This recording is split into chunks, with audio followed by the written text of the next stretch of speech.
শবে বরাত কোন মাসে? শাবান মাসে। শাবান মাসটা কি একটু জানা দরকার।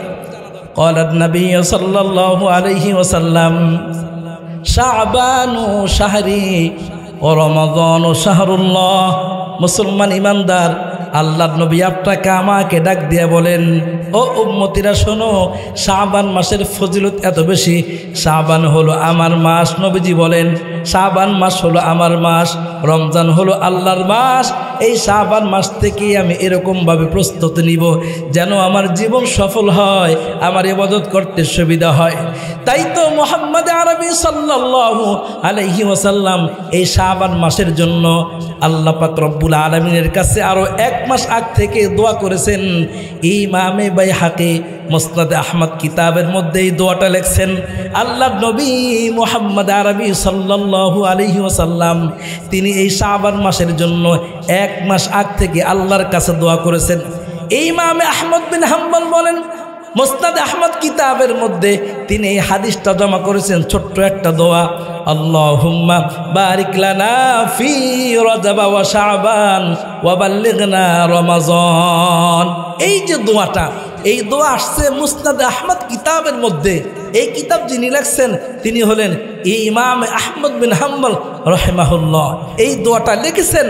আর এই দোয়াটা হয়তো আমাদের গ্রামগঞ্জের প্রচলন কম, ঢাকা শহরে অলিতে গলিতে চিপায় চাপায় মসজিদের ঘেটে বাড়ির ঘেটে মাদ্রাসার ভিতরে ওলামায়ে কেরাম দোয়াটা লিখে দেন রজবের চাঁদ উঠবার আগেই, আল্লাহুম্মা বারিক লানা ফি রজব ওয়া শাবান ওয়া বাল্লিগনা রমাজান। মাসআলা বললে সুর চলবে না, আলোচনা শুনবো তো ইনশাআল্লাহ। না সুর না দিলে অনেকে উঠা চলে যায়, এরকমটা যেন না হয়। আমি বসছি মাসআলা শুনবার জন্য। তাহলে নবীজি বলেন এই মাসের অনেক দাম। আমি আল্লাহর কাছে এই মাসের জন্য দোয়া চাইছি, আল্লাহুম্মা বারিক লানা ফি রজব ওয়া শাবান ওয়া বাল্লিগনা রমাজান। নবীজি শাবান মাসে হায়াত আল্লাহর কাছে চেয়ে নিয়েছেন, আল্লাহ আপনি আমাকে রজব মাসে, আপনি আমাকে শাবান মাসে বরকত দিয়ে রমজান পর্যন্ত আমার হায়াতকে বাড়াইয়া দেন। আওয়াজ করে বলি সুবহানাল্লাহ। রমজান পর্যন্ত হায়াত বাড়ায় দিই। কেন রমজান পর্যন্ত হায়াত তিনি চাইলেন? ইমাম বুখারী আলাইহির রহমা বলেন, রমজান মাস হলো এমন একটা মাস, মান কামা রমাজান ঈমানান ওয়া ইহতিসাবান গফিরা লাহু মা তাকদ্দামা মিন যামবিহি। দিলের কান দিয়ে শোনেন তো আমল করতে সুবিধা হবে। ইমামে বুখারী বলেন রমজানের জন্য এই জন্য হায়াত চাইছেন আল্লাহর কাছে। মাহে রমজান আল্লাহর কাছে এত দামি একটা মাস, কোনো মানুষ যদি কোনো মতে রজব মাস শাবান মাস পর্যন্ত হায়াত পার করে মাহে রমজানে পা দিয়ে দেয়, আল্লাহর পয়গম্বর বলেন মাহে রমজানের চাঁদ ওঠার পরে মান কামা রমাজান ঈমানান ওয়া ইহতিসাবান। আর এক হাদিসে আল্লাহর নবী বলেন, ইমামে মুসলিম আলাইহির রহমা বলেন, মুসলিম শরীফের হাদিস, মান সামা রমাজান ঈমানান ওয়া ইহতিসাবান গফিরা লাহু মা তাকদ্দামা মিন যামবিহি। আল্লাহর পয়গম্বর বলেন, ইমামে মুসলিম আলাইহির রহমা বলেন, রমজানের জন্য এই জন্য আল্লাহর পয়গম্বর দোয়া চাইছেন, রমজানের চাঁদ উঠে গেলে আল্লাহর কোনো বান্দা যখন রোজা রাখে, রোজা রেখে যদি আল্লাহর বান্দা ইফতারি করে, ইফতারির সময় আসমান থেকে ঘোষণা হয়, ওগো আমার জিব্রাইল বন্ধুকে জানায় দাও আমি তার উম্মতের জিন্দেগির গুনাহ খাতা মাফ করে দিছি। এজন্যই তো আল্লাহর হাবিব মাহে রমজানের জন্য রজব মাস থেকে দোয়া করতে থাকতেন, আল্লাহুম্মা বারিক লানা ফি রজব ওয়া শাবান ওয়া বাল্লিগনা রমাজান। আল্লাহ আপনি আমাকে রজবে বরকত দেন, শাবানে বরকত দেন, আল্লাহ শাবানে বরকত দিয়ে আপনি আমাকে রমজান পর্যন্ত পৌঁছায় দেন। কারণ কি, মাহে রমজানের চাঁদ উঠবার পরে যখন রোজা রাখে, ইফতারি করবার সাথে সাথে আল্লাহ তাআলা জিন্দেগির গুনাহ খাতা মাফ করে দেয়। এবার আসেন, নবীজি শাবানের জন্য দোয়া করেছেন। সাহাবায়ে কেরাম রাদিয়াল্লাহু তাআলা আনহুম, আল্লাহর নবীর ইন্তেকালের পরে নবীজি দুনিয়া থেকে চলে গেছেন, বিদায় হয়ে গেলেন নবী। আহারে, সাহাবায়ে কেরাম একেবারে নিঃস্ব হয়ে গেছে। দেখতে মনে চাইলে আল্লাহর নবীর কাছে যাইতাম, পেটে খাবার না থাকলে আল্লাহর পয়গম্বরের কাছে যাইতাম, ভালো লাগে না আল্লাহর পয়গম্বরের কাছে যাইতাম। হায় রে, নবী তো বিদায় নিয়ে নিল, এখন আমরা কার কাছে যাব, কার কাছে যাব? নবী থাকতে নবীর কাছে গিয়েছি, এখন নবী নাই, কার কাছে যাব? তাই তো সাহাবায়ে কেরাম রাদিয়াল্লাহু তাআলা আনহু আম্মা জান আয়েশা সিদ্দিকার কাছে আসছে। ওগো আম্মা জান, আপনার কাছে আসছি, কারণ নবী তো দুনিয়াতে নাই, ঘুমায় আছে এই জান্নাতের বাগানের ভিতরে। ওগো আম্মা জান, নবীজির জীবনী থেকে আমাদেরকে একটু শোনান। আম্মা জান আয়েশা সিদ্দিকা রাদিয়াল্লাহু তাআলা আনহু বলেন, রাদিয়াল্লাহু তাআলা আনহা বলেন, আল্লাহর নবীর জীবনী পড়তে চাও? বলে হ্যাঁ। জানতে চাও? বলে হ্যাঁ। আল্লাহর পয়গম্বর মুহাম্মদ আরবির জীবনী পড়তে চাইলে কানা খুলুকুহু আল কোরআন, মুসনাদ আহমদ কিতাবের মধ্যে লেখে। আম্মা জান উত্তর দিয়া দিলেন, আল্লাহর নবীর জীবনী পড়তে চাইলে তুমি বেশি থেকে বেশি কালামের তিলাওয়াত করো। সুবহানাল্লাহ। বেশি থেকে বেশি কালামের তিলাওয়াত করো। আল্লাহর নবীর কালাম, আল্লাহর কালাম তিলাওয়াত করলে নবীর জীবনী তালাশ করে পাইবা। তাই তো সাহাবায়ে কেরাম রাদিয়াল্লাহু তাআলা আনহু নবীকে হারায়া সাহাবায়ে কেরাম আম্মা জানের কাছে আসছেন। আম্মা জান মশওয়ারা দিয়া দিলেন, আমার মশওয়ারা হলো কোরআন পড়ো তো আল্লাহর নবীর জীবনী পেয়ে যাইবা।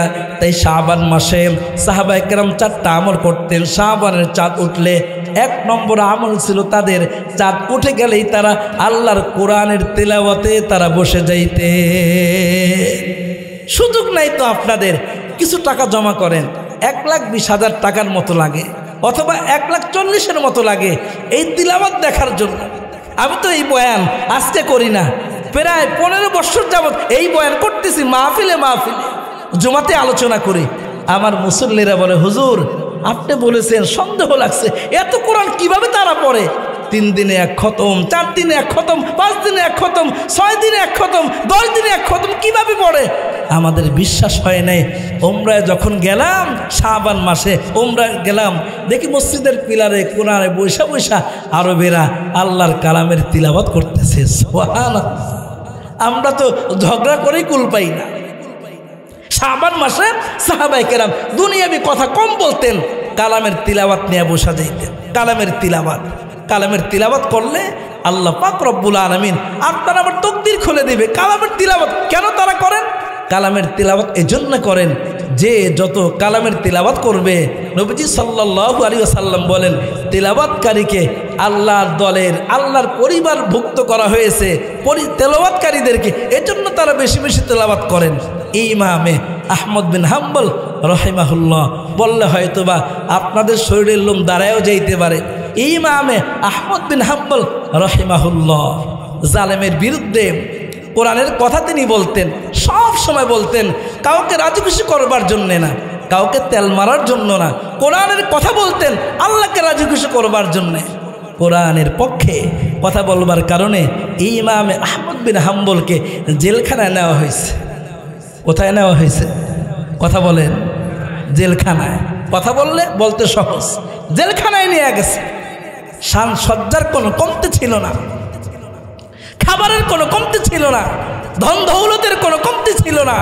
শুধু বাদশার সাথে, রাজার সাথে, প্রধানমন্ত্রীর সাথে লিয়াজু করে চললে আজীবন সম্মানের সাথে চলতে পারতেন, কিন্তু না, তারা চিন্তা করছেন, আরে দুনিয়ার শান সম্পত্তি মুনাফিকদের জন্য।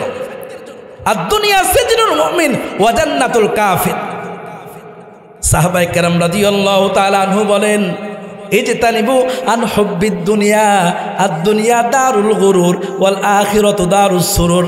ক্বালা নবী সাল্লাল্লাহু আলাইহি ওয়াসাল্লাম, হুব্বুদ দুনিয়া রাসু কুল্লি খাতিআ। ইমাম আহমদ বিন হাম্বলের সামনে হাদিস চলে আসছে আল্লাহর নবীর, হুব্বুদ দুনিয়া রাসু কুল্লি খাতিআ। দুনিয়ার ভালোবাসা গুনাহের মূল। দুনিয়ার ভালোবাসার কারণে বাদশার পক্ষে আমাকে কথা বলতে হবে, দুনিয়ার ভালোবাসার কারণে মাকে ছেড়ে দিয়ে স্ত্রীর পক্ষে আমাকে কথা বলতে হবে, দুনিয়ার ভালোবাসার কারণে আব্বা আম্মাকে ছেড়ে দিয়ে শ্বশুর শাশুড়ির পক্ষে আমাকে কথা বলতে হবে, কারণ আমি দুনিয়াকে মহব্বত করি। আল্লাহ নবী বলেন, না না, তুমি দুনিয়াতে মহব্বত করলে দুনিয়া তোমার অন্তরে বসে গেলে হব্বুদ দুনিয়া রসু কুল্লি খতিআ, দুনিয়া হলো তোমার সমস্ত গুনাহের মূল, ক্ষতির মূল হয়ে যাবে। এজন্য দুনিয়া ভালোবাসা যাবে না। এই যে তালিবু আন হব্বিদ দুনিয়া, দুনিয়ার ভালোবাসা থেকে দূরে থাকো। এজন্যই ইমাম আহমদ বিন হাম্বল সিদ্ধান্ত নিলেন কোরআনের পক্ষেই কথা বলবো। একটা মাত্র জীবন, এই একটা জীবন আল্লাহর জন্য আমি বিলীন করে দিব, তিনি কোরআনের জন্য কথা বলবেন। বারবার তাকে চিঠি দেওয়া হয়, খবরদার আর একটা কথা যদি বাদশার বিপক্ষে পড়ো তো তোমার মাথা থাকবে না, তোমার রাজত্ব থাকবে না, তোমার ইমামতি থাকবে না, সুখ শান্তির জিন্দেগি আর চলবে না, তোমাকে জেলখানায় কারাবদ্ধ করা হবে। আল্লাহর গোলাম ইমাম শাফি আলাইহির রহমা সিদ্ধান্ত নিলেন, না না, আল্লাহর পয়গম্বর বলেছেন, মান আহাব্বা লিল্লাহি ওয়া আবগাদা লিল্লাহি ওয়া আ'তা লিল্লাহি ওয়া মানা লিল্লাহি ফাকাদ ইসতাকমালাল ঈমান। আল্লাহর নবী বলেন, দুনিয়ার মানুষেরা তোমার ঈমান পরিপূর্ণ করবার জন্য 4টা কাজ করবা। এর মধ্যে 1 নম্বর কাজ হলো যা কিছু করবা আল্লাহকে রাজি খুশি করবার জন্য। আল্লাহ বেজার হয়ে যায় এমন কোনো কাজ করা যাবে না। তাই তো ইমাম আহমদ বিন হাম্বল সিদ্ধান্ত নিয়ে নিলেন কোরআনের পক্ষেই তিনি কথা বলবেন। আল্লাহ যতদিন তাকে বাঁচায় রাখে কোরআনের সামনেই তিনি কথা বলবেন। জালেমেরা গ্রেফতার করে জেলখানায় নিয়ে গেছে। ও দোস্ত, কোরআনের প্রতি মহব্বত কেমনে হবে আপনার আমার? আপনি আমি তো এই কোরআনের জন্য জেল খাটি নাই, আপনি আমি তো এই কোরআনের জন্য শরীর থেকে রক্ত ঝরাইতে পারি নাই, ধরে নাই। আপনি আমি তো এই কোরআনের জন্য 2-1টা থাপ্পড় খাই নাই, এই কোরআনের জন্য 2-1টা গালি খাই নাই। এই কোরআনের জন্য আপনার আমার পেটে পাথর বাঁধতে হয় নাই, এই কোরআনের জন্য আপনার আমার এলাকা ছাড়তে হয় নাই, এই কোরআনের জন্য আপনার আমার জেলখানায় যেতে হয় নাই। এই জন্য কোরআনের আজমত, কোরআনের মহব্বত, কোরআনের হক আমার দ্বারা আদায় হয় না। ইমাম আহমদ বিন হাম্বল এই কোরআনের পক্ষে কথা বলবার কারণে জালেমেরা তাকে জেলখানায় পাঠায় দিছে। এবার জেলখানায় আসছে ইমাম সাহেব, মানুষ অনেক মুসল্লিরাই মহব্বত করে, এজন্য বলে, হুজুর জালেমের সাথে পারবেন না, হেকমতে জালেমের কথা আপনি মেনে নেন, হেকমতে মেনে নেন। কত মুসল্লি পরামর্শ দেয় জেলখানায়, জেলাররাও বলে হেকমতে তাকে মেনে নেন, মানতে খাটায় তাকে মেনে নেন। ইমাম আহমদ বিন হাম্বল বলে, এরে গোলাম, কার সাথে মানতে খাটাইব? কোরআনের বিপক্ষে কথা বলবার জন্যে জীবন চলে গেলেও মানতে খাটাইব না, কোরআনের বিপক্ষে কথা বলবো না। হাজারো বুঝাবার পরে যখন ইমাম আহমদ বিন হাম্বল জেলখানায় থাকার পরেও যেহেতু জালেমের কথা মানে নাই, জালেম পরামর্শ দেয়, যাও আঙ্গুলটা বাঁকা করো, সোজা আঙ্গুলে ঘি উঠবে না, আঙ্গুলটা বাঁকা করে দাও। এবার ইমাম আহমদ বিন হাম্বল যেন বাদশার পক্ষে কথা বলে, এজন্য ইমাম আহমদ বিন হাম্বলকে জেলখানায় ঢুকাবার পরে সিদ্ধান্ত হয়ে গেল, যত সময় পর্যন্ত বাদশার কথা মানবে না তত সময় পর্যন্ত প্রত্যেক দিন তাকে 80টা করে চাবুক মারতে হবে, 80টা করে চাবুক মারতে হবে। 80টা করে চাবুক মারলে চাবুকের আঘাতে ঘায়ের উপরে যখন চাবুক মারবে, শরীরের উপরে যখন চাবুক মারবেন, ব্যথায় ব্যথায় অতিষ্ঠ হয়ে যাবে, আমার কথা মেনে নেবে।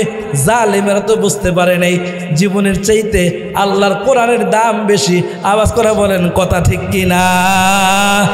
আমাদের আজকের বিশেষ আকর্ষণ মামুন রহমানী সাহেব চলে আসছেন। নারায়ে তাকবীর, নারায়ে তাকবীর। আলহামদুলিল্লাহ, হুজুর চলে আসছেন। ভয় পেয়ে গেছিলাম, গতবার তো দেরি করে আসছে হুজুর, এবছর সময় মতো আসছেন। আল্লাহ হুজুরের হায়াতে বরকত দান করে, আমিন। আমরা হয়তো হুজুরকে অনেকেই চিনি না, না চেনারই কথা। হুজুর এই মাহফিলের জগতে যদি কেউ ওনাকে ইচ্ছাকৃতভাবে দাওয়াত দেয়, জোরাজোরি করে, তুমি মাহফিলে আসেন, তো মাহফিলে আমাকে যাইতে হবে এরকমটা না। আমরা আল্লামা মামুনুল হক সাহেবের নাম শুনছি কি না? হুজুর সরাসরি মামুনুল হক সাহেবের কাছে বুখারী শরীফ পড়ার সুযোগ হয়েছে এবং আলহামদুলিল্লাহ খুব যোগ্য আলেম, অনেক বড় মসজিদে তিনি ইমামতি করেন এবং তিনি আলহামদুলিল্লাহ অনেকগুলো মাদ্রাসা প্রতিষ্ঠান চালান। আল্লাহ তাআলা হযরতে হায়াতে বরকত দান করে, আমিন। হুজুরকে সময় দেওয়া আছে, ইনশাল্লাহ সময় মতোই হুজুর চলে আসবেন। যেটা আলোচনা করতেছিলাম, ইমাম আহমদ বিন হাম্বল সিদ্ধান্ত নিলেন কথা বলবো কোরআনের পক্ষে। বলেন কার পক্ষে? আওয়াজ করে বলে, হাতগুলো ওঠান দেখি। নারায়ে তাকবীর, মাশাআল্লাহ। কথা বলতে হবে। ইমাম আহমদ বিন হাম্বল কথা বলবেন কার পক্ষে? কোরআনের পক্ষে। সিদ্ধান্ত নিলেন, জেলখানাও সিদ্ধান্ত হয়ে গেল। কি সিদ্ধান্ত? সিদ্ধান্ত হলো যদি কথা না মেনে নেয় আঙ্গুল বাঁকা করতে হবে, চাবুক মারতে হবে। চাবুকের আঘাতে আঘাতে যখন সে ক্লান্ত হয়ে যাবে তখন সে বাদশার কথা মেনে নেবে। জালেমেরা তো জানে না ইমানদারের জীবন তো একটা। ইমানদারের জীবন যদি 100 হতো, 100 জীবনকে বিলীন করা দিত, এরপরও জালেমদের সাথে কোনো আপোষ করতো না। আওয়াজ করে বলেন ঠিক না বেঠিক? সম্মানিত উপস্থিতি, সিদ্ধান্ত হয়ে গেল। জেলখানায় চাবুক মারা শুরু হয়ে গেল। চাবুক মারতে মারতে জালেমেরা ইমামে আহমদ বিন হাম্বলকে চাবুক মারতে মারতে তার জুব্বা ফেটে গেছে, শরীর থেকে চামড়া ফেটে গেছে, টপটপ করে রক্ত পড়তে শুরু করেছে। আমরা জেলখানার ইতিহাস যতটুকু পড়েছি, জালেমেরা যে জেলখানার মধ্যে তাকে বন্দি করে রেখেছে, ওই জেলখানায় রক্তে গরু জবা করার পরে যেমন রক্তের আলামত থাকে, ওই জেলখানার ভিতরে আল্লাহর বান্দার নির্যাতনের চিহ্ন, রক্তের চিহ্ন সেখানে পাওয়া গেছে। এরপরে যখন ইমাম আহমদ বিন হাম্বলকে হাজারো নির্যাতন করার পরে আবারও বলছে, দেখো মেনে নাও বাদশার কথা, তোমার নির্যাতন বন্ধ হয়ে যাবে। ইমাম আহমদ বিন হাম্বল বলে, এই জীবনে তো জালেমের কথা মেনে নেওয়ার প্রশ্নই আসে না, সিদ্ধান্তে অটল। এজন্য জালেমেরা যত জুলুমই করুক না কেন, মুসলমান তার কোরআনের সিদ্ধান্তেই অটল থাকবে। আওয়াজ করে বলেন ঠিক না বে ঠিক? পিছনে জায়গা হইতেছে না, আমরা যদি একটু সামনে আসতাম তাহলে ভালো হইতো। বারবার বলছি প্যান্ডেলটা বড় করেন, ওই প্যান্ডেলটা ওখান থেকে ছোট করছে। কেন করছে? এখন লোকজন জায়গা হইতেছে, একটু আগে বেড়া বসে। আল্লাহ তাআলা আমাদেরকে পাশে একটু জায়গা করে দেওয়ার তৌফিক দান করে, আমিন। ভাই দিলে জায়গা হইলে এমনি জমিনে জায়গা হয়ে যায়, তবলিগ ওয়ালারা বলে। এজন্য একটু জায়গা দেয়া দেয়, আলহামদুলিল্লাহ। আল্লাহ তাআলা কবুল করে, আমিন। কি ভালো লাগতেছে? ভালো লাগতেছে, মাশাআল্লাহ। যেটা বলতেছিলাম, ইমাম আহমদ বিন হাম্বল সিদ্ধান্ত নিয়ে নিলেন, না আমি কোরআনের পক্ষেই থাকবো, কোরআনের বিপক্ষে আমি যাব না। এবার দুষ্ট লোকেরা মশওয়ারা দিয়েছে। খারাপ বুদ্ধি দেওয়ার মানুষের অভাব নাই। আওয়াজ করে কোন ঠিক না বেঠি?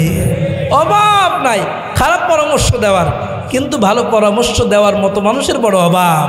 মাহফিল একটা চলতেছে, এই পরামর্শ, মসজিদ একটা বানাইতেছে, ওই পরামর্শ।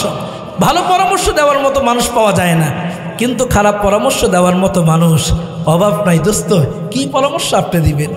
তার বিপক্ষে কথা বলেন, কাকে রাজি করার জন্য কথা বলেন, কোন পেস আপনি মারেন? সবচেয়ে বড় পেস মান্যওয়ালা যিনি, তিনি তো আমার দিকে তাকায় আছে। আপনি পেস একটা লাগায় দিয়ে এক কদম আগে যাবেন, এর কোনো গ্যারান্টি আছে? কথা বলেন, গ্যারান্টি নাই। তো পেস কার জন্য মারেন? আপনি নিজেই তো পেচের মধ্যে আছেন। চোখটা বন্ধ করেন না, তার সাথে গিরিঙ্গি করেন, চোখটা বন্ধ করেন না। কাকে কি পরামর্শ দেন? চোখটা বন্ধ করেন না। আপনার আমলের কি হালত?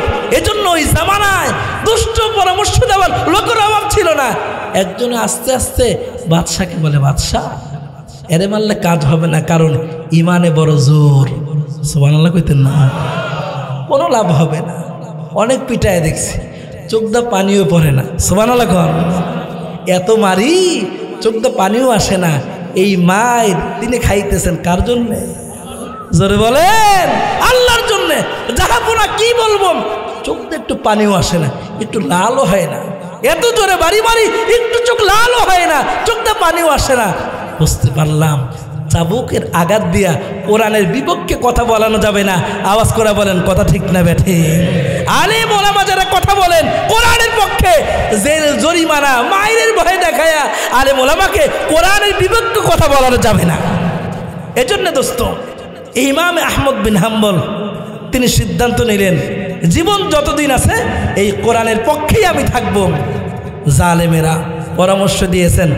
আহমদ বিন হাম্বলের শুনছি বাবা নাই, একজন মা আছে। যদি মাকে ধরে আনা যায় আর সন্তানের সামনে মাকে নির্যাতন করা যায়, তাহলে আমাদের মনে হয় আপনার সিদ্ধান্তটা কাজে আসবে। যদি সন্তানকে কষ্ট দেওয়া, সন্তানের সামনে মাকে নির্যাতন করা যায়, সিদ্ধান্ত অনুযায়ী মাকে গ্রেফতার করা হলো। মা আসছে জেলখানায়, সন্তান তো জানে না যে জেলখানায় আসছে, সে আসে নাই, তাকে আনা হয়েছে।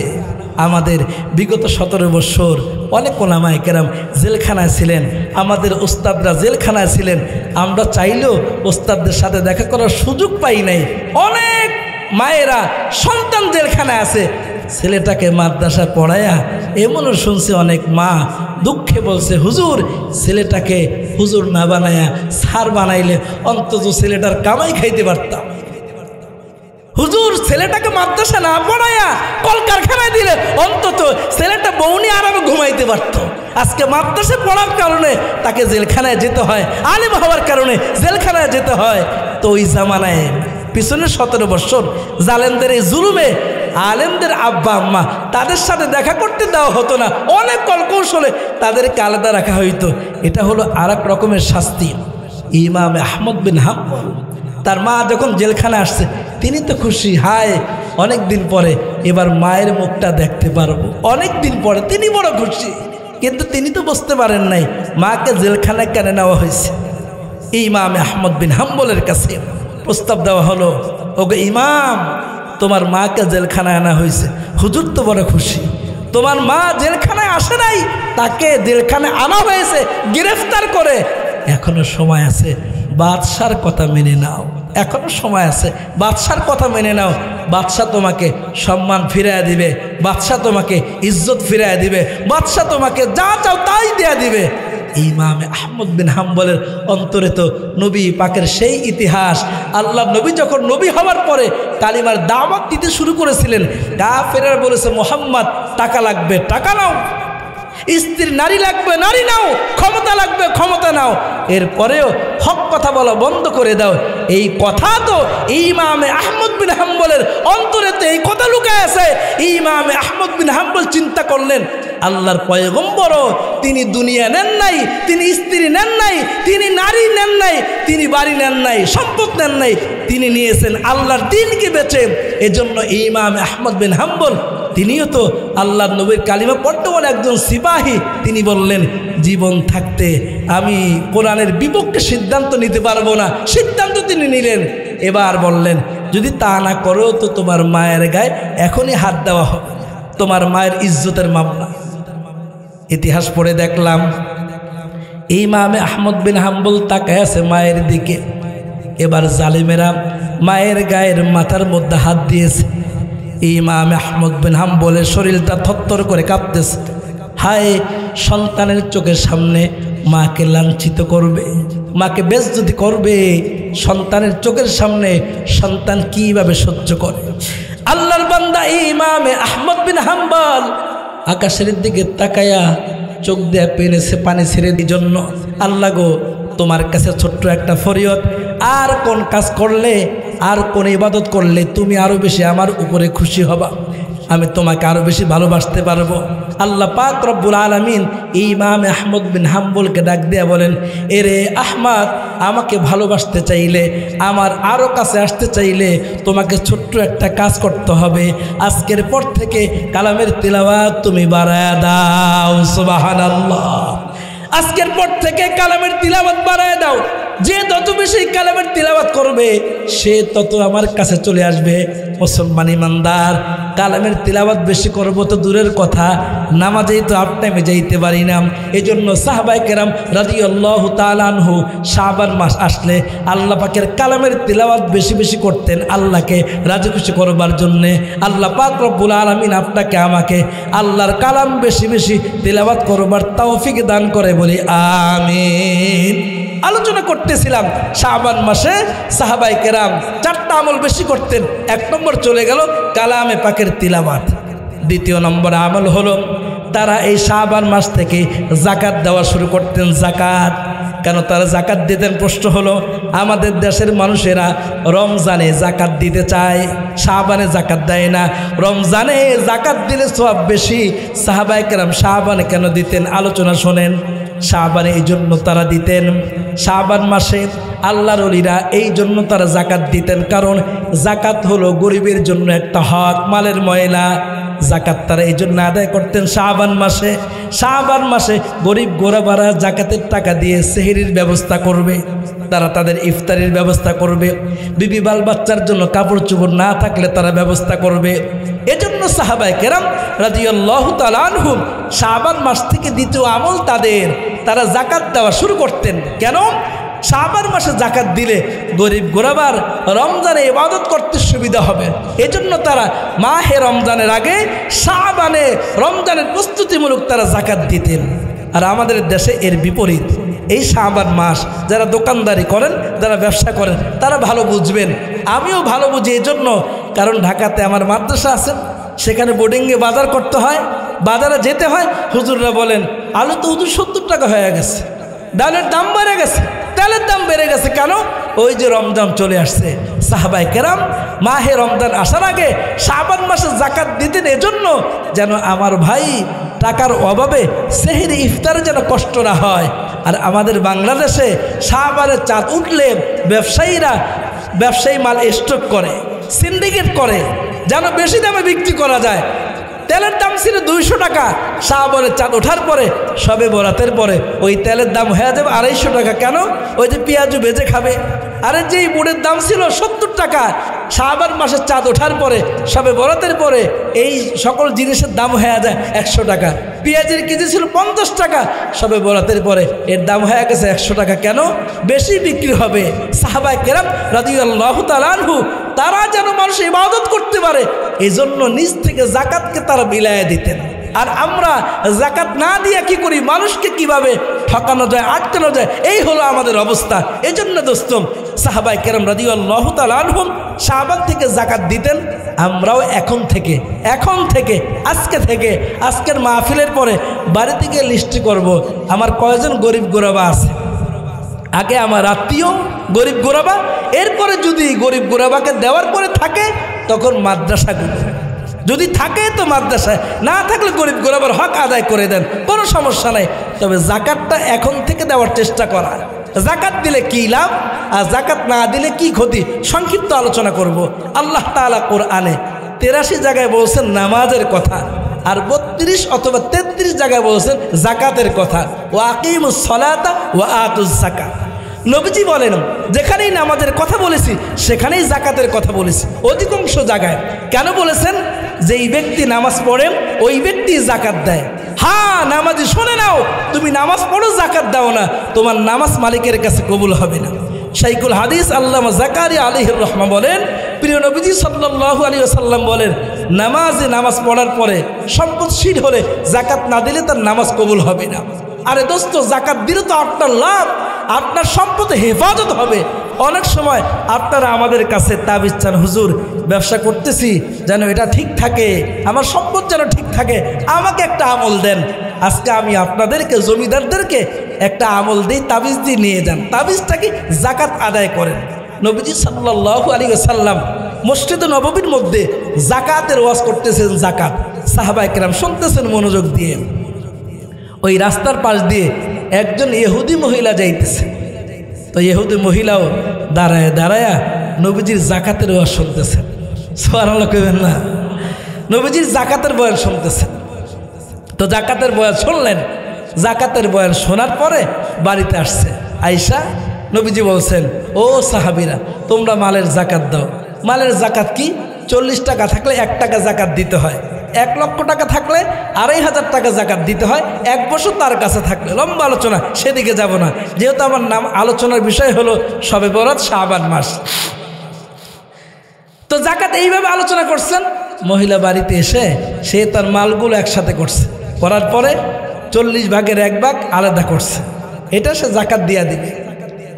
তো কাফের মহিলারা, কাফের পুরুষেরা এসে বলে, কি ব্যাপার, কি হয়েছে তোমার, এগুলো আলাদা কেন করছো? বলে, মুহাম্মদ বলছে সম্পদ যদি টিকায় রাখতে চাও, সম্পদের মালিকারা যদি টিকায় রাখতে চাও, তাহলে তোমরা তোমাদের সম্পদের 40 ভাগের 1 ভাগ আল্লাহর জন্য যাকাত দিয়ে দাও। তাহলে যাকাত তো আরবি শব্দ, ওনাদের ভাষাও আরবি ছিল। যাকাত দিয়ে দাও, তাহলে তোমার মাল হেফাজত হবে। মুহাম্মাদের মুখে একটু রেডি থাকেন সুবহানাল্লাহ বলার জন্য। ইহুদি মহিলা বলেন, সুবহানাল্লাহ বলার জন্য রেডি থাকেন। ইহুদি মহিলা বলে, মুহাম্মাদের জবানে কোনোদিন মিথ্যা কথা শুনি নাই, তো আমি একটু আমল করে দেখি না। তো ভদ্র মহিলা তিনি জাকাত দিলেন, তিনি কিন্তু মুসলমান না, জাকাত তার উপরে ফরজ না, তিনি কাফের, আর তার কোনো ধর্ম নাই। জাকাত দিয়া দিলেন 40 ভাগের 1 ভাগ। কিছুদিন পরে ভদ্রমহিলা, সে যত মহিলা মানুষ, তার ব্যবসা পরিচালনা করবার জন্য একজন খাদেম দিয়া, কর্মচারী দিয়ে ব্যবসায় পাঠিয়ে দিলেন অন্যান্য কাফেলার সাথে। সবাই কাফেলায় চলে গেছে, মদিনার মাল বিক্রি করে ওখান থেকে মাল কিনে মদিনায় আসবে। তো সবাই মাল বিক্রি করে আবার মাল কিনছে। মাদারীপুরে গিয়ে আমরা মনে করেন লাউ বিক্রি করে সবাই চাল কিনে নিয়ে আসলাম, ঘরে চাল নাই, তো বিক্রি করে নিয়ে আসছে মাল যখন নিয়ে আসছে, আসার টাইম হয়ে গেছে, 1 সপ্তাহ পরে আসবে। ওই 1 সপ্তাহ পরে সব কাফেলার লোকেরা মাল সামানা বিক্রি করে মাশাআল্লাহ খুশি হয়ে আবার নতুন মাল এখানে মদিনাতে বিক্রি করবে, সেই মাল নিয়ে আসছে। যখন মাল নিয়ে রওনা হয়ে গেছে, সবাই বসা আছে মদিনার বাজারের কাছে, যে আমাদের সাওয়ারি আসতেছে, আমাদের সম্পদ আসতেছে, আমাদের মাল আসতেছে, ইস্তেকবালের জন্য বসা আছে। হ্যাঁ ঠিকই, সাওয়ারি আসছে, কর্মচারীও আসছে, কিন্তু সাওয়ারির সাথে মালও নাই, শুধু কর্মচারী আসছে। গুনে দেখে যারা গিয়েছে সবাই চলে আসছে, মাল আসে নাই। এখন মালিকেরা বলতেছে আমাদের মাল কোথায়? কথা বলে না, মাল কোথায়? কথা বলে না। তো একজন করে কান্না করে আর বলে, আমাদের তো ডাকাইতে ধরছে, আমাদের মাল সামানা সব নিয়ে গেছে। এরকম করে সবাই যখন বলে, সবাই তার মিথ্যা কথা বলবে না। সবার সাক্ষাৎকার নেওয়ার পরে যারা গিয়েছেন ধরেন 40 জন, গুনতে দেখা গেল 39 জন, আর একজন নাই। কি ব্যাপার তোমরা কয়জন? 40 জন, তাহলে আরেকজন কোথায়? আরেকজনও তালাশ করে পাওয়া যাইতেছে না। ওই ভদ্র মহিলা বলে তোমার লোক আসছে, বলে না আমার লোক তো আসে নাই। তখন সবাই মজা করতেছে, হাসি ঠাট্টা করতেছে, তুমি না মুহাম্মাদের কথা শুনে জাকাত দিলা, সম্পদ ধ্বংস হবে না? আরে আমরা তো আমাদের সাওয়ারি পাইলাম, কর্মচারী পাইলাম, তুই তো কিছুই পালি না, তোরা আমসালা সব গেছে। সবাই হাসতেছে, মহিলা হাসেও না, কান্নাও করে না, খুব অটল। কি ব্যাপার, তোর কি মন খারাপ হয় না? মহিলা বলে শোনো, মুহাম্মদ কখনো মিথ্যা কথা বলতে পারে না, সুবহানাল্লাহ কইবেন না? তো মুহাম্মদ সত্য কথা বলছে, তো তোমার লোক কোথায়? 2-4-5 ঘন্টা যাওয়ার পরে ওই দূর থেকে একটা লোক দেখা যায়, ছায়ার মতো, কে যেন আসতেছে। সবাই তো ওখানেই দাঁড়ায় আছে।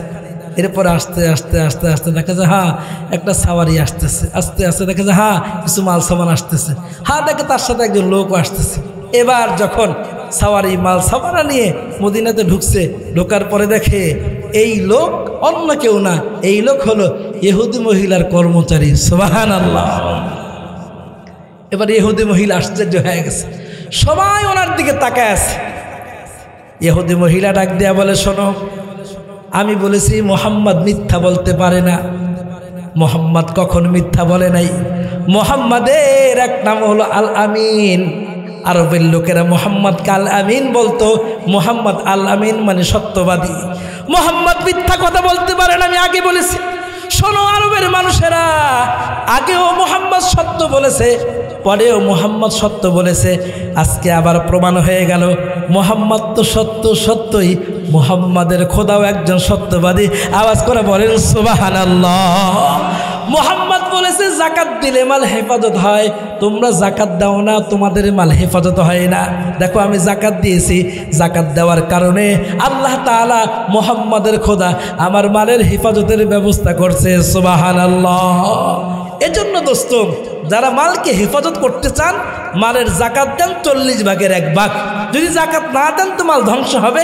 আর এক হাদিস শোনা যায়, নবীজি সাল্লাল্লাহু আলাইহি ওয়াসাল্লাম মসজিদে নববীর পাশে, নবীজি সাল্লাল্লাহু আলাইহি ওয়াসাল্লাম বাইতুল্লাহর কোণার মধ্যে বসা, যেটাকে হাতিম বলা হয়, হাতিম বাঁকা জায়গা, ওটাকে হাতিম বলা হয়। ওই জায়গার মধ্যে বসে বসে দোয়া করলে দোয়া কবুল হয়। আল্লাহ নবী মুহাম্মদ আরবি সাল্লাল্লাহু আলাইহি ওয়াসাল্লাম ইবাদত করলেন, নামাজ পড়লেন, রুকু করলেন, সিজদা দিলেন, আল্লাহর কাছে হাত উঠাইলেন, কান্নাকাটি করলেন। এরপরে আল্লাহর গোলাম মুহাম্মদ আরবি ওখান থেকে চলে যাবেন। হঠাৎ করে এক লোক এসে বলে, ও আল্লাহর পয়গম্বর, আমাদের অমুক ভাই তিনি তার মালগুলো জাহাজ দিয়ে আনতেছিলেন, কিন্তু জাহাজ দিয়ে যখন আনে, জাহাজ দিয়ে আনার সময় জাহাজে ডুবে মালগুলা তার ধ্বংস হয়ে গেছে। মনটা বড় খারাপ। ওই ব্যক্তির মালগুলো ধ্বংস হয়ে গেল। আল্লাহর নবী মুখের দিকে তাকায় বলে, শোনো মিয়া, যারা যাকাত আদায় করে এদের মাল ধ্বংস হয় না। নবীজি এতটুকুই বলেছেন। পরে তালাশ করে দেখা গেল ওই ভদ্রলোক ঠিক মতো যাকাত আদায় করতো না। নাউজুবিল্লাহ। এজন্য যাকাত দিবেন না, কোনো একদিক দিয়ে বের হয়ে যাবে। আল্লাহ পাক রব্বুল আলামিন আমাদের সকলকে যাকাত দেওয়ার তৌফিক দান করে, আমিন। 2 নম্বর আমল, সাহাবায়ে কেরাম যাকাত দিতেন। 3 নম্বর আমল হলো, সাহাবায়ে কেরামের মধ্যে যারা বিচারক ছিলেন তারা জেলখানায় যাইতেন, গিয়ে কয়েদিদেরকে তালাশ করে করে শাস্তি বাড়ায় দিয়া রমজানে ইবাদত করবার জন্য তাদেরকে ছুটি দেয়া দিতেন। মাহে রমজান ইবাদতের মাস, তারা এইভাবে বিচার করতেন। 4 নম্বর আমল হলো, সাহাবায়ে কেরাম রাদিয়াল্লাহু তাআলা আনহু শাবান মাস চলে যাওয়ার পরে সাথে সাথেই তারা রমজানের এতেকাবের প্রস্তুতি নিয়ে চাঁদ উঠলে তারা এতেকাবে বসে যাইতেন। আল্লাহ পাক রব্বুল আলামিন এই 4টা আমল আমাদের সকলকে করবার তৌফিক দান করে, আমিন। মুহতারাম হাজিরিন, এই গেল আমাদের শাবান মাসের সাহাবায়ে কেরামের 4 আমল। এবার আসেন শাবানের যেই দিন নিয়ে আমি আলোচনা করব, লাইলাতুন নিসফে মিন শাবান, অর্থাৎ শাবান মাসের 15তম তারিখ। ইবনে মাজার 1384 নম্বর হাদিস, এখান থেকে আমার আলোচনা। ইদা কানাত লাইলাতুন নিসফে মিন শাবান ফাকুমু লাইলাহা ওয়া সুমু নাহারাহা। নবীজি বলেন, যখন তোমাদের সামনে নিসফে শাবান চলে আসে, অর্থাৎ শবে বরাত। এখন প্রশ্ন হলো, হুজুর শবে বরাত আপনারা বলেন এটা জায়েজ আছে, ওরা তো বলেন শবে বরাত কোরআন হাদিসে নাই। বলে কি বলে না? কথা বলেন, বলে কি বলে না? বলে কি বলে? শবে বরাত কোরআনে নাই, হাদিসেও শবে বরাত নাই। এই কি বলে এটাকে? আমাদেরকে ওহাবি বলে। এই ওহাবিরা বেশি বোঝে, এরা শবে বরাত কোরআনেও নয় হাদিসও নেই, এরা এটাকে পালন করে। হ্যাঁ, কথা তো সত্য বলছে। আমিও বলি শবে বরাত কোরআনেও নয় হাদিসও নেই। আমরা নামাজ পড়ি কয়েকটো, কথা বলেন, নামাজ পড়ি কয়েকটো? 5 ওয়াক্ত নামাজ পড়ি। এখানে স্টেজে ওলামায়ে কেরামও আছে, নিচেও অনেক জ্ঞানীরা বসা আছেন। কেউ কি দেখাইতে পারবেন কোরআনের কোথাও নামাজের কথা আছে? হাদিসে আছে? নাই। তাহলে কোরআনে কি আছে? ওয়া আকিমুস সালাতা ওয়া আতুজ যাকাত। কোরআনে আছে সলাত। সলাত শব্দের অর্থ হলো আল্লাহর কাছে প্রার্থনা করা। উর্দুতে বলা হয় নামাজ, বাংলাও বলি নামাজ। তাহলে এই শব্দটা, নামাজ শব্দটা, এটা আরবি না। তাহলে আমি আরবি কোথায় পাবো? নামাজ শব্দটা হলো বাংলা, উর্দুতে আমরা ব্যবহার করি, ফার্সিতেও আমরা নামাজ ব্যবহার করি। সুতরাং নামাজ শব্দটা যেহেতু ফার্সি, এজন্য কোরআনে পাওয়া যাবে না। নামাজের আরবি হলো আস-সালাত, ওয়া আকিমুস সালাতা ওয়া আতুজ যাকাত। সুতরাং নামাজ শব্দ যেমন কোরআনে নাই, শবে বরাত শব্দটাও কোরআন হাদিসে নাই। তাহলে কি আছে? কোরআন হাদিসে আছে ইদা কানাত লাইলাতুন নিসফি মিন শাবান, অর্থাৎ শাবানের মধ্য রজনী। এটা হলো হাদিসের ভাষা, এটা কেউ অস্বীকার করতে পারবে না। তাহলে সুতরাং আমরা শবে বরাত পাইলাম, শবে বরাতের আরবি হলো লাইলাতুন নিসফি মিন শাবান। এবার আসি এই শবে বরাত উপলক্ষে কি কি ইবাদত আছে। প্রিয় নবীজি সাল্লাল্লাহু আলাইহি ওয়াসাল্লাম বলেন, ইবনে মাজার 1384 নম্বর হাদিস, প্রিয় নবীজি বলেন, যখন নিসফে শাবান তোমাদের সামনে চলে আসে, এই 14 তারিখ, 14ই ফেব্রুয়ারি হলো শবে বরাত নিসফে শাবান। এই 14 তারিখ যখন তোমাদের সামনে চলে আসবেন, তখন তোমাদের কাজ হবে 3টা শবে বরাত উপলক্ষে। 1 নম্বর কাজ হলো ইদা কানাত লাইলাতুন নিসফি মিন শাবান ফাকুমু লাইলাহা। ফাকুমু মানে তোমরা দাঁড়িয়ে যাবে, লাইলাহা রাত্রিবেলায়। তার মানে এই রাত্রিতে দাঁড়ায় দাঁড়ায় তোমরা নামাজ পড়বা, ইবাদত করবা, কোরআনের তিলাওয়াত করবা। তাহলে আমরা শবে বরাতের রাত্রির 1 নম্বর ইবাদত পাইলাম, এই রাত্রিতে আমরা দাঁড়ায় দাঁড়ায় নামাজ পড়ব। এখন প্রশ্ন হলো, হুজুর নামাজ পড়ব কয় রাকাত? কেউ বলে 8 রাকাত, কেউ বলে 12 রাকাত, কেউ বলে 20 রাকাত। অনেক আম্মাজানেরা আসছেন মনে হয়, খুব ভালো করে আপনারা শোনেন। আপনাদের মাসালা শোনার কোনো জায়গা নেই, শুধু একটা পাইছেন, খুব ভালো করে শোনেন। তাহলে প্রশ্ন হলো, হুজুর নামাজ পড়ব কয় রাকাত? নামাজের রাকাতের ব্যাপারে কোনো নির্দিষ্ট নাই। আপনার নামাজ 4 রাকাতও পড়তে পারেন, 8 রাকাতও পড়তে পারেন, 6 রাকাতও পড়তে পারেন, সারা রাত্র পড়েন। ইমাম গাজ্জালী রহমতুল্লাহি আলাইহি শবে বরাতের এই রাত্রিতে 100 রাকাত নামাজ পড়ছেন। আপনি পড়েন না, সমস্যা নাই। এই রাত্রির নামাজটা কি নফল, পড়লে সওয়াব আছে, না পড়লে গুনাহ নাই। পড়েন সওয়াব পাবেন, না পড়লে গুনাহ হবে না। তবে যেহেতু রাসূল এই রাত্রিতে ইবাদত করছেন, আমি ইবাদত করে গুনাহ তো আর হবে না। এজন্য দোস্ত, এক নম্বর আমল পাইলাম কোরআন হাদিস থেকে, এই রাত্রিতে নামাজ পড়া যায়। ওই নামাজটা হলো নফল। আমার সাথে বলতে হবে, নামাজটা কি? জোরে বলেন। এক নম্বরে মাশাআল্লাহ। দ্বিতীয় নম্বরে এই কথাটাও বলেন, নামাজটা পড়লে সওয়াব আছে, না পড়লে কি নাই? পড়লে কি আছে? না পড়লে কি নাই? গুনাহ নাই। যেহেতু পড়লে সওয়াব আছে, না পড়লে গুনাহ নাই, আপনাদের ব্যক্তিগত বিষয়। এখন নামাজের রাকাত কত নির্দিষ্ট নাই, যেই কয় রাকাত পারেন আপনি পড়তে থাকেন। তবে মনে রাখতে হবে, সবে বরাতের ইবাদত করতে গিয়া যেন ফজর কাজা না হয়ে যায়। আমাদের দেশে উল্টা সিস্টেম, সবে বরাতের দোয়া হয় ফজরের পরে। কিসের পরে? কথা বলেন না কেন? মসজিদে ফজরের নামাজের পরে সবে বরাতের দোয়া হয়, আল্লাহ সবে বরাত নসিব করুন। আর টাইম তো পার হয়ে গেছে। সবে বরাতের দোয়া করতে হবে সেহরির রক্ত যতক্ষণ আছে, বোঝার জন্য বলি। সেহরির রক্ত যতক্ষণ থাকবে এত সময় হলো সবে বরাতের দোয়া করার টাইম আল্লাহর কাছে। নিসফে শাবান, যেই দিন সবে বরাত, মাগরিবের আজান হওয়ার সাথে সাথে মালিক প্রথম আসমানে চলে আসেন, আর মালিক সেহরির সময় বাকি থাকা অবস্থায় আল্লাহ নিচের আসমানেই থাকেন। এরপরে সেহরি খাওয়ার সময় শেষ, আজান হয়ে যায়, আল্লাহ জায়গা মতো চলে গেছেন। এখন কোন আল্লাহ দুগ্গা দেন, দুগ্গা দেন, দুগ্গা দেন, দেওয়ার সময় আসে না গেছে? কথা বলেন। এরপরও মালিক চাইলে দিতে পারেন, সমস্যা নাই।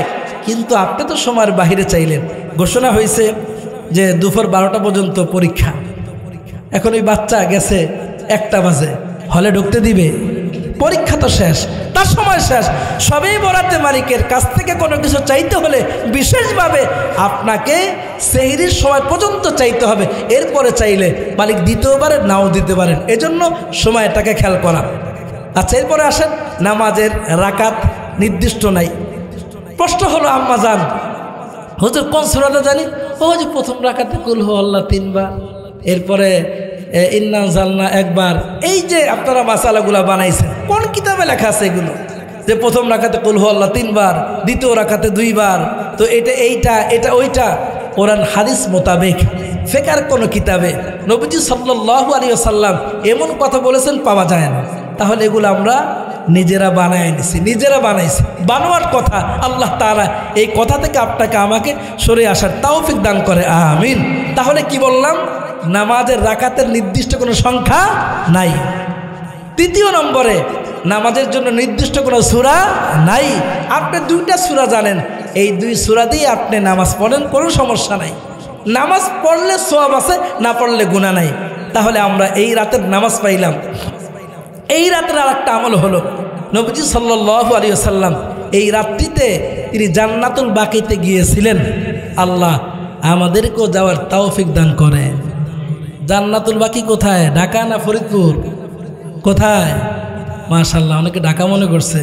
মদিনায়। কোথায়? মদিনায়। যাওয়ার নিয়ত আছে না? মদিনায় যাওয়ার নিয়ত আছে না? কার কার নিয়ত আছে? হাতটা দেখি। মাশাআল্লাহ, আল্লাহ হাতটা উঠায় রাখেন। আল্লাহ যারা হাত তুলছে মদিনায় যাওয়ার তৌফিক দান করো। বলেন আল্লাহ পারেন কি পারেন না? আল্লাহ মদিনায় যাওয়ার তৌফিক দান করো। আল্লাহ মক্কা যাওয়ার তৌফিক দান করো। জান্নাতুল বাকিতে ঢোকার তৌফিক দান করো, আমিন। হাতটা নামানো। তাহলে এই রাতের একটা আমল হলো, নবীজি এই রাতে জান্নাতুল বাকিতে গিয়েছিলেন। প্রশ্ন হলো, কতবার তিনি গিয়েছিলেন? 1 বার তিনি গিয়েছেন। এক শবে বরাতে তিনি জান্নাতুল বাকিতে গিয়েছেন 1 বার। আর আমরা যাই প্রত্যেক বছর। 1 নম্বর প্রশ্ন, 1 বার গেলেই হক আদায় হয়ে গেল। জান্নাতুল বাকিতে যাওয়া কি মুস্তাহাব, কবরস্থানে যাওয়া কি মুস্তাহাব। গেলে সওয়াব আছে, না গেলে গুনাহ নাই। নাম্বার 2, নবীজি গেছেন একা একা, আর আমরা যাই দলে দলে। গ্রামে কম, ঢাকা শহরের কথা বলি। আমাদের এখানের অনেক ভাই ঢাকা শহরের, অনেকে ঢাকা থাকছেন, এজন্য বলি। ঢাকাতে সবে বরাতে এখন কমে গেছে। কোনো এক সময় ভ্যান ভাড়া কইরা দলে দলে রাস্তা সারা রাত তারা ঘুরতো। ঢাকা যারা আছেন, কথা ঠিক না ঠিক? ঢাকা যাওয়ার দরকার নেই, এখন মাদারীপুর যাবেন। মাদারীপুরও দেখবেন শহর এলাকা, ভ্যান নিয়ে ওরা রাতভর ঘুরতে থাকে। আল্লাহ কয় তুই কি চাস? ও বুঝায় দেয় আমি ভ্যানওয়ালা হইতে চাই। আল্লাহ কয় তুই কি চাস? তা আমি ভ্যান দিয়ে ঘুরতে চাই। ও বুঝাই দিছে। এজন্য দোস্ত, শবে বরাতের রাত্রিতে কবরস্থানে যদি আমাকে যাইতে হয়, যাইতে হবে একা একা, যাইতে হবে জোরে বলেন একা একা। আসছি দুনিয়াতে একা, যাবো একা, কবরস্থানেও একা। যদি কেউ জানতো আমাদের যাওয়া হবে একা একা, দলবদ্ধভাবে নয়। নাম্বার 3, 3টা আমলের কথা বলছি শবে বরাতের। 3য় নম্বর আমল হলো পরের দিন রোজা রাখা। এখন তো আমার আম্মা জানরা রাগ করবে, শবে বরাতের রোজা কয়টা? ইবনে মাজার হাদিস থেকে আমরা পাই, নবীজি বলেন, ইদা কানাত লাইলাতুন নিসফি মিন শাবান ফাকুমু লাইলাহা ওয়া সুমু নাহারাহা। নবীজি পরের দিন একটা রোজা ছিলেন। এখন আম্মা জানেরা বলবে আমরা রাখি 3টা আর হুজুর বলে একটা। আপনি 3টা রাখেন, 3টা রাখলে তো হবে না, এই কথা তো আমি বলি নাই। 3-এর মধ্যে 1 আছে কিনা? আছে, কিন্তু 1-এর মধ্যে 3 নাই। যারা 3টা রাখে এটা আরও ভালো, সব বেশি হবে। তবে শবে বরাতের ইবাদত হলো একটা রোজা, পরের দিন একটা রোজা। কেউ শবে বরাত মনে করে 3 রোজা রাখলে গুনাহ হবে, বেদাত হবে। কারণ শবে বরাতে রাসূল পাক একটা রোজা রাখছেন, আর আল্লাহর পয়গম্বরের আমল ছিল প্রত্যেক আরবি মাসের আইয়ামে বীজ বলা হয় 13, 14, 15 এই 3 দিন তিনি রোজা রাখতেন প্রত্যেক মাসে, অধিকাংশ সময় তিনি রাখতেন। তাহলে শবে বরাতের এই মাসে শাবান মাসে আপনি আমি 13 তারিখ, 14 তারিখ, 15 তারিখ 3 রোজা রাখলে আরও সব বেশি হবে। 1 রোজা শবে বরাতের, 3 রোজা হলো ওই যে আপনার আইয়ামে বীজ হিসাবে। তাহলে হাদিস থেকে আমরা পাইলাম রোজা হলো কয়টা? সবাই বলেন, বললে অন্তরে বসবে। রোজা কয়টা? 3টা রাখাও কি আছে? জায়েজ আছে। হাদিসের কিতাব থেকে পাই প্রিয় নবীজি এই মাসে 20টা পর্যন্ত রোজা রাখছেন। শাবানে নবীজি 20টা পর্যন্ত রোজা রাখছেন। সুতরাং আপনি রাখতে পারেন, কোনো সমস্যা নাই। কিন্তু আমি ইবাদত যখন করব মাসআলা অনুযায়ী, আল্লাহর হুকুম আর রাসূলের তরিকায়, ওলামায়ে কেরাম এটাই খেয়াল করেন। আমি টাকা দিয়ে গুনাহ কেন কামাই করব? যেন টাকা দিয়ে গুনাহ না কামাই করি। দোস্ত, আমাদের একটু পরে আমাদের মেহমান চলে আসবে। মেহমানের দোয়ার পরে আমাদের এখানে মেহমানদারি করার ব্যবস্থা আছে। আর ওই মেহমানদারি হবে কিভাবে? বসায়া। আপনাদের সবার কাছে আমার আবদার থাকবে। আমার আলোচনা শেষ হয় নাই, এখন আলোচনা বাকি আছে। যেন কোনো মহিলার সামনে আমাদের খাবার পড়ে না যায়। অনেক মা বোনের আসবেন জগ নিয়ে, আম্মা যান 1 জগ খিচুড়ি খাইতে এসে জাহান্নামে কেন নাম লেখাইবেন? কারণ খিচুড়ি এখানে খাইলে, না খাইলে গুনাহ হবে না। খিচুড়ি খাইতে এসে পর্দা লঙ্ঘন হইলে কবিরা গুনাহ হবে। আর দাইয়ুস লা ইয়াদখুলুল জান্নাহ, যেই পুরুষ তার স্ত্রীকে পর্দার মধ্যে রাখে না, ওই পুরুষের কপালে কিয়ামতে লেখা থাকবে দাইয়ুস, আর দাইয়ুস জান্নাতে যাবে না। এজন্য আমরা এখানে মেহমানদারির আয়োজন করেছি। মহিলারা মহিলাদের মেহমানদারি করবে, কোনো পুরুষের মেহমানদারি কোনো মহিলা করবে না, কোনো মহিলার মেহমানদারি পুরুষ করবে না। হুজুর উনি তো আমার দেওয়ার, আজীবনে দেখা করছে। আজীবন করেন, ওটা আপনার ব্যক্তিগত বিষয়। কিন্তু মাহফিলকে উপলক্ষ করে যত সওয়াব হবে মাহফিল কমিটি সওয়াবের মালিক হবে, আবার যত গুনাহ হবে মাহফিল কমিটি গুনার মালিক হবে।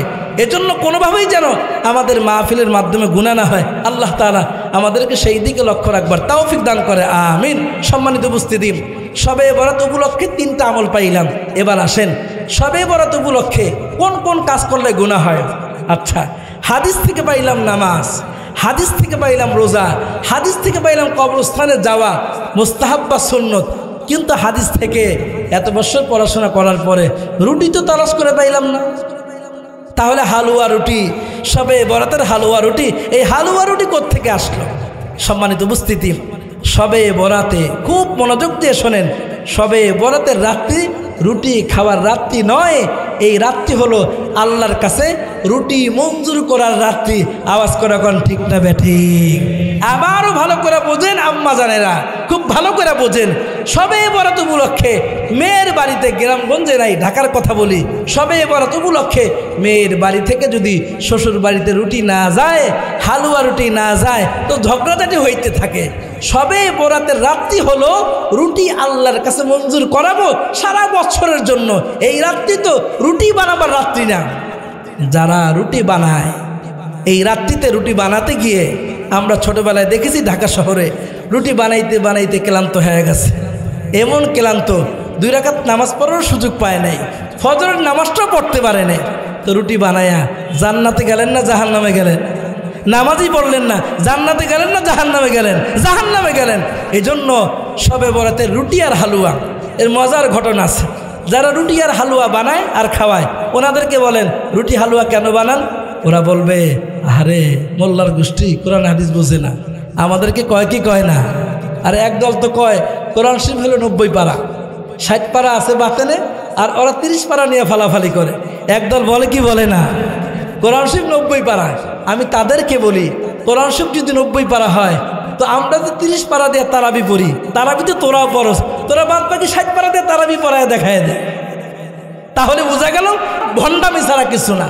কোরআন শরীফের কোনো পারা নাই। আজকে শোনেন আমার দেশের মানুষ কোরআন শরীফ 30 পারাও না। এখন কবেন হুজুর এটা নতুন কি কথা শুনাইলেন? আজীবন শুনছি কোরআন শরীফ 30 পারা, আর আজকে কোন কোরআন শরীফ 30 পারা না। কোরআন শরীফ হলো 114টা সূরার নাম। সুবহানাল্লাহ বলেন। কোরআন শরীফ হলো 114টা সূরার নাম। তাহলে 30 পারা কেন? 30 দিনের তারাবি পড়ার জন্য, মুখস্থ করার জন্য এই কোরআনকে 114টা সূরাকে 30 ভাগে ভাগ করা হয়েছে। এর থেকে আমরা বলি কোরআন শরীফ 30 পারা। আসলে কোরআন শরীফ 30 পারা নয়। কোরআন শরীফ হলো সূরা ফাতিহা থেকে সূরা নাস পর্যন্ত। তাহলে ভণ্ডরা যে বলে 90 পারা, এই কথা সত্য না মিথ্যা? কারণ কোরআন শরীফ তো কোনো পারাই নেই। কোরআন শরীফ হলো 114টা সূরার নাম। ওরা কিন্তু এই কথা কয় না যে কোরআন শরীফ 114টা সূরা না রে, আরও বেশি আছে। ওরা বলে কোরআন শরীফ হলো 90 পারা, 30 পারা হুজুররা পড়ে, 60 পারা গোপনে রাখছে। ওরা এই কথা বলে। তাহলে আজকে আমরা নতুন একটা আলোচনা শুনলাম। কোরআন শরীফ 30 পারাও না, 40 পারাও না, 60 পারাও না। কোরআন শরীফ হলো 114টা সূরার নাম। আল্লাহ তাআলা বুঝবার তৌফিক দান করে, আমিন। আসেন যেটা বলতেছিলাম, তাহলে সবে বরাতে রুটি কোথায় পেলেন আপনি? ওই দল বলবে রুটিতে এই জন্য আমরা খাওয়াই, রাসূলের উহুদের ময়দানে রাসূলের দাঁত ভেঙে গেছে, এজন্য রাসূল হালুয়া রুটি খাইছে, এজন্য আমরা হালুয়া রুটি খাই। ইতিহাস তালাশ করে দেখলাম নবীজির তো দাঁত দন্দন মোবারক শহীদ হয়েছে শাওয়াল মাসে, আর আমরা রুটি খাই কোন মাসে? শাবান মাসে। শাবান, রমজান, জিলকদ, জিলহজ, এরপরে অনেক পরে। তাহলে কই শাওয়াল আর কই হলো শাবান? তো আমরা আগেই খাইতেছি। নবীজির দাঁত শহীদ হয়েছে শাওয়াল মাসের 7 তারিখে, আর আমরা হালুয়া খাইতেছি রজব মাসের 15 তারিখে। কোরআন হাদিসের কোনো মিল নাই। আচ্ছা বুঝলাম হালুয়া খান, রাসূলের দাঁত ভাঙছে, নরম জিনিস খান, তো রুটি কেন খান? রুটি তো শক্ত জিনিস, দাঁত ভেঙে গেলে তো রুটি খাওয়া যায় না। তাহলে দোস্ত রুটি আর হালুয়ার ইতিহাস এটা কোরআন হাদিস দিয়ে প্রমাণিত না। আমরা রুটি বানাবো না। এবার আসেন হুজুর রুটি বানাবো না, ভালো কথা। রুটি কিনা খাবো, সমস্যা কি? রুটি কিনা খাইলে তো আর সমস্যা নাই। কোন রুটি কিনা খাইতেছেন আপনি? রুটি বানাইছে কুমির, রুটি বানাইছে কুমিরের আকৃতি দিয়ে। আপনি একবার ফতোয়া নিলেন না? রুটি বানাইছে সাপের আকৃতি দিয়া, একবার ফতোয়া নিলেন না কুমিরের আকৃতি বানানো জায়েজ আছে কিনা? কুমিরের আকৃতি বানানো তো হারাম। একে তো খাবার দিয়ে কুমিরের আকৃতি বানাইছেন, গুনাহে কবিরা করছেন। দ্বিতীয় নম্বরে এই কবিরা গুনাহ করবার কারণে এটা খাওয়া আপনার আমার জন্য বৈধ না। এজন্য এখন ঢাকা শহরে তালাশ করে দেখবেন বিভিন্ন মসজিদের সামনে রুটি নিয়ে বসে থাকে। আমাদের বয়ানের পরে কেউ রুটির ধারে কাছেও যায় না, ধারে কাছেও যায় না। পরে কেউ হুজুর ব্যবসার লস বানায় দিলেন। প্রত্যেক বছর কিছু থাকে, এবছর কিছুই থাকে না। তৃতীয় নম্বর কথা হলো সবে বরাত উপলক্ষে অনেক ধনী ধনী সভাপতি সাহেব, সেক্রেটারি সাহেব মসজিদকে খুব সুন্দর করে সাজান। কোরআন হাদিসের কোথাও লেখা নাই সবে বরাত উপলক্ষে আপনি সাজসজ্জা করবেন, এটা অপচয়ের অন্তর্ভুক্ত। আল্লাহ পাক সূরাত বানী ইসরাঈলের 27 নম্বর আয়াতে বলেন ইন্নাল মুবাদ্দিরিনা কানু ইখওয়ানাশ শায়াতিন। যারা অপচয় করলো তারা শয়তানের ভাই। তাহলে সবে বরাত উপলক্ষে যে কাজগুলো করলাম এটা সম্পূর্ণ গুনাহের কাজ। এবার আসেন, যেহেতু গুনাহের কাজ হয়ে গেছে, আল্লাহ পাকের কাছে আমরা সবাই দোয়া করব, কান্নাকাটি করব। কান্নাকাটি করলেই কি আল্লাহ আমাকে কবুল করবে? না, কান্নাকাটি করলে আল্লাহ আমাকে কবুল করবেন না। কোরআন হাদিস থেকে জানা যায় 7 ব্যক্তিকে আল্লাহ তাআলা এই রাত্রিতে মাফ করবেন না। শুধু সিরিয়ালগুলো বলে যায় আর আপনি নিজেকে বসায় দেন। আপনি কোন দলে আছেন? আমি সিরিয়াল বলবো, আপনি মিলায় নেবেন। আপনি কোন দলে আছেন, আমি কোন দলে আছি। কোন 7 জনকে আল্লাহ মাফ করবেন না? 1 নম্বরে যারা শিরক করে, মুশরিক যারা শিরক করে, আল্লাহ তাআলা মুশরিকদেরকে এই রাত্রিতে মাফ করবেন না। 2 নম্বরে মদখোরকে আল্লাহ তাআলা মাফ করবেন না। মদখোর যারা মদ পান করে আল্লাহ তাআলা তাদেরকে মাফ করবেন না। তৃতীয় নম্বরে সুদখোর, আল্লাহ তাআলা সুদখোরকেও আল্লাহ তাআলা মাফ করবেন না। চতুর্থ নম্বরে মা বাবার সাথে যাদের সম্পর্ক ভালো না, মা বাবাকে যারা দেখতে পারে না, মা বাবাকে যারা খাবার দেয় না, মা বাবার সাথে সম্পর্ক ভালো না, রাসূল বলে আল্লাহ তাআলা এদেরকে এই রাত্রিতে মাফ করবেন না। 5 নম্বর ব্যক্তি আত্মীয়তা ছিন্ন করছে শরীয়তগত কারণ ছাড়া। শরীয়তগত কারণ থাকে, শরীয়তগত কারণ ছাড়া যারা আত্মীয়তা ছিন্ন করেছেন এই রাত্রিতে আল্লাহ তাআলা তাদেরকে মাফ করবেন না। এরপরে 6 নম্বর হিংসুক, অন্তরে হিংসা আছে দেখা যায় না, হিংসুক। অমুকের ছেলে এটা করলো, ওরে কিভাবে নিচে নামানো যায়, অমুক এটা করছে ওরে কিভাবে নামানো যায়, অমুকের ছেলে না না ওরে এলাকা আসতে দেওয়া যাবে না। এই যে হিংসা, প্রতিহিংসা, এই হিংসুকের কোনো ইবাদত আল্লাহ তাআলা ওই রাত্রিতে কবুল করবেন না। এরপরে 7 নম্বরে যারা টাকটুর নিচে কাপড় পরে আল্লাহ তাআলা এদেরকে মাফ করবেন না। এই 7 দল কোনো কিতাবে 8 প্রকার লেখে। জিনাখোরের ইবাদত কবুল হবে না। কোনো কিতাবে লেখে 9 প্রকার, যারা হাত গণনা করে 9 প্রকার মানুষের ইবাদত আল্লাহ তাআলা কবুল করবেন না। এখন আমি দিলে দিলে চিন্তা করি, আমি কি এই 9 দলের কোনো এক দলে আছি কি না? যদি আমি থাকি তাহলে আল্লাহর কাছে আমাদের দোয়া কবুল হবে না। হুজুর তাহলে আমাদেরকে একটা পরামর্শ দিয়ে দেন, আমরা তো সবাই কোনো না কোনোভাবে এই দলে আছি, এখন আমাদের রাস্তা কি? এখন আমাদের রাস্তা 5টা মিনিট সময় লাগবে এই ওষুধটা দেওয়ার জন্য। এই ওষুধটা বাড়িতে নিয়ে যাবেন 5 মিনিট সময়। এখন কি করলে আমি মাপ পাইতে পারি? এই কথাই রাসূল বললেন, এখন তোমাদের জন্য একটা রাস্তা খোলা আছে। কুল ইয়া ইবাদিয়াল্লাযীনা আসরাফু আলা আনফুসিহিম লা তাকনাতু মির রাহমাতিল্লাহ ইন্নাল্লাহা ইয়াগফিরুদ যুনুবা জামিআ। একটা দরজা খোলা আছে, তওবা করলে আল্লাহ তাআলা তোমাদেরকে মাফ করে দিবেন। সুবহানাল্লাহ। এই তওবা মালিকের কাছে কবুল হওয়ার জন্য 4টা কাজ করতে হবে। এই 4টা কথা বলেই আমার আলোচনা শেষ। আজকের যিনি বিশেষ আকর্ষণ চলে আসছেন তিনি বয়ান করবেন। 4টা জিনিস কি এটা মাথায় নেন। এটা মাথায় নিলে দোয়া তো অনেকেই করেন, এরপর কোন হুজুর এত কানলাম কবুল তো হয় না। তওবা তো অনেকেই করেন, বলেন হুজুর এত তওবা করে কবুল হয় না। তওবা কবুল হওয়ার জন্য 4 কাজ করা। নাম্বার 1, বিগত দিনে যত গুনাহ করছি এজন্য অনুতপ্ত হওয়া। বিগত দিনে হতে পারে নামাজের কাজা, বিগত দিনে যত গুনাহ করছি এজন্য আল্লাহর কাছে অনুতপ্ত হওয়া, নাম্বার 1। নাম্বার 2, বিগত দিনের জন্য গুনাহের জন্য অনুতপ্ত হওয়া। নাম্বার 2, রানিং গুনাহকে বন্ধ করে দেওয়া। রানিং যত গুনাহ আছে, রানিং একটা গুনাহ আছে, এটা আমি জানি। আমরা অনেক সময় মা বাবাকে খাবার দিই, বাবা থাকে এক বাসায়, মা থাকে আরেক বাসায়, এরকমভাবে আমরা খাবার দেই কি দেই না? দেই। মার দিকে তাকায় দেখেন, বাবার দিকে তাকায় দেখেন, তারা খুশি কিনা? খুশি না। মা বাবাকে এক বাড়িতে খাবার দেন, ওনাদেরও তো মনে চায় একটু কথাবার্তা বলার জন্য। বৃদ্ধ বয়সে আপনাকে বড় বানায়া বাবাকে অপরাধ করলেন, যে বাবারে আলাদা করলেন, মারে আলাদা করলেন। মা থাকে এক ঘরে, বাবা থাকে আর এক ঘরে। আমাদের সমাজের রুসুম, এগুলো বন্ধ করতে হবে। রানিং যত গুনাহ আছে সব বন্ধ করতে হবে। নাম্বার 3, ভবিষ্যতে গুনাহ করব না, আল্লাহর সাথে ওয়াদাবদ্ধ হতে হবে। নাম্বার 4, তওবা কবুল হওয়ার জন্য বান্দার হক নষ্ট করে থাকলে, বান্দার হক নষ্ট করে থাকলে বান্দার কাছেই মাফ চাইতে হবে। ওটা বাইতুল্লাহর কালো গিলাপ ধরে কান্নাকাটি করলে কাজ হবে না। এখন আপনি চিন্তা করেন, আপনার দ্বারা বান্দার হক আদায় হয়েছে কি হয় নাই? যদি না হয়ে থাকে তাহলে তার কাছে গিয়ে মুআমালা ক্লিয়ার করতে হবে। আমি জমি পাই আমার আব্বার কাছে, আমি জমি পাই আমার ভাইয়ের কাছে, আমি পাই অমুকের কাছে, আমার কাছে অমুকে পায়, আমি গিয়ে মক্কাতে গিয়ে হজ করে কানলাম, কোনো কাজ হবে না। এজন্য বান্দার হক বান্দার সাথে ক্লিয়ার করবার পরে এরপরে আপনি বলবেন আস্তাগফিরুল্লাহ। মালিক আসমান থেকে ঘোষণা দিবে, বান্দা আমি তোর জিন্দেগির সব গুনাহ খাতা মাফ করে দিলাম। সুবহানাল্লাহ।